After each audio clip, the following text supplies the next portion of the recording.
Here is part 3, the heart, on page 665.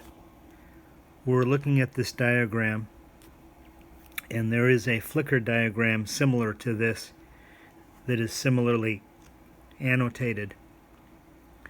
So this is the overview of the heart, and what we have here is basically a section through the heart. You could describe it as a coronal or a frontal section.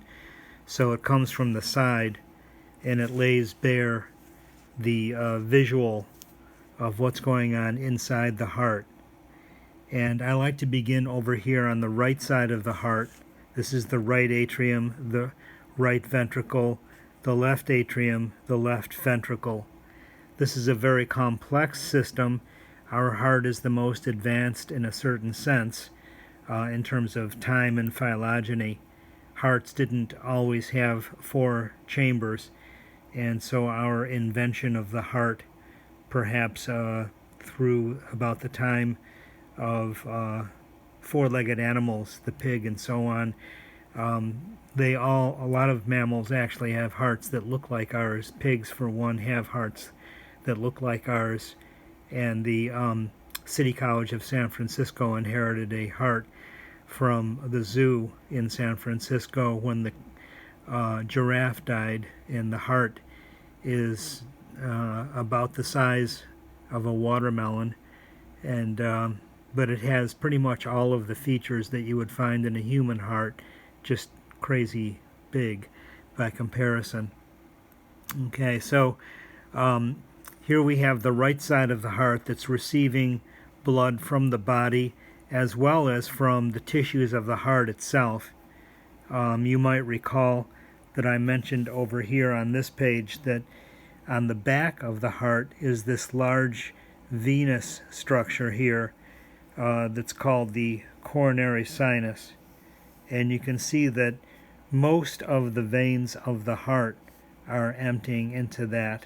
There are some exceptions, but this has most of the venous blood. And that venous blood is entering right about here in this chamber. This is an interesting chamber because it's mostly smooth, and it's got a little bit of roughened wall right here, which actually has the name pectinate muscle. Okay, but most of the chamber is smooth, and that one could say phylogenetically or historically, in terms of preceding species, this actually arose from vessels. So back in the time of fish or so on, we had mostly lots of aorta type of vessels, which then were rearranged through evolution to create a more complex heart and resemble what we currently have today. So whatever is rough-walled in the heart sort of represents an earlier iteration of hearts, and what is the smooth portions of the heart are a more recent development, sort of in phylogenetic history. So the function is the same. Students ask me, what's the difference between the rough and the smooth areas, and there isn't any difference in terms of function. It's made out of cardiac muscle. Okay, and it's the surface of it is endothelium, simple squamous epithelium in either case. Okay, so we have 3 ways of entering here. We have the superior vena cava, which I've numbered number 1 here. So we have superior vena cava, number 1, entry. We have number 2 here, and let's see here. I named it the the coronary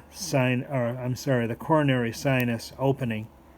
That's not very clear writing, I'm sorry. Coronary sinus opening, and it's right behind this little valve, as it were.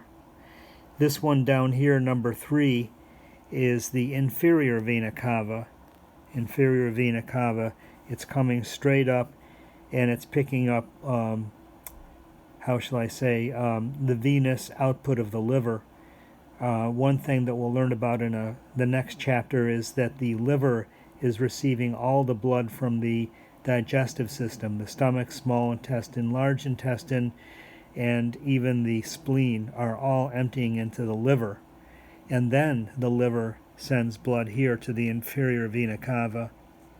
So we'll take a look at that difference. But it's an important detail because this is also, before birth, the passageway for umbilical vein blood to go to the baby. And so coming from the mother, we would have an umbilical vein passing through the liver, and then finally ending up here in the inferior vena cava. And if you point with your finger for using the pathway of the blood flow from this opening right here, you will notice that it actually runs up against the wall right here. And this was, in fact, an opening during fetal times that you need to know closed within the first couple of hours after birth. And it's because the baby doesn't need to have blood go to the lungs. This whole right side of the heart is for the purpose of blood going to the lungs. And the baby doesn't breathe while in the womb, and so the blood will pass directly over to the next side of the heart here, the left atrium, through this opening. Okay, so when it closes, then we're going to be called the fossa ovalis. But when it's open during fetal development, it's referred to as the foramen ovale. Okay, so blood is easily passing through there and not coming down this way. So in the postnatal heart, after birth, then the heart has to get used to sending blood this way. So this will become covered, and it will develop a tissue covering, connective tissue and muscular covering, and blood will then pass this way through this little valve right here that has 3 little cusps to it. So it's referred to as the tricuspid valve. It has a secondary name, which is the right atrioventricular or right AV valve. Okay, so most often I call it tricuspid, although I switch back and forth between those two names. The cusps here are made out of a sort of a connective tissue material that we're used to seeing, similar to tendons and so on. A dense regular connective tissue that when you're down in this portion of the valve right here, you can see that the valve septa are being held by these nice little heartstrings here. So this is where we learn that some of the poetic nature, "you're pulling on my heartstrings," is in fact true. There are heartstrings, and they're called chordae tendineae. Okay, so they're unique to this type of valve and not this type of valve. So the atrioventricular valve on the right and the left both have these chordae tendineae to them.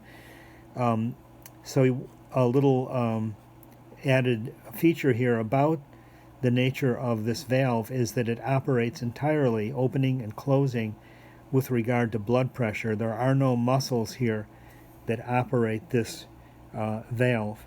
It is completely at the mercy of blood flowing through it, with more pressure on the atrial side than it's open, and then once the blood has passed through and the right ventricle begins to contract, then the pressure of the blood on the ventricular side will close the valve, push it closed, just out of the pure pressure of the blood itself. And these chordae tendineae then will serve the purpose of preventing prolapse, so that they will not go backwards. You'll notice that these chordae tendineae are actually connected to these special features here in the walls of the ventricles called papillary muscles. So these are papillary muscle. Papillary muscle is written right there. Okay? And then we'll move on to the next part now.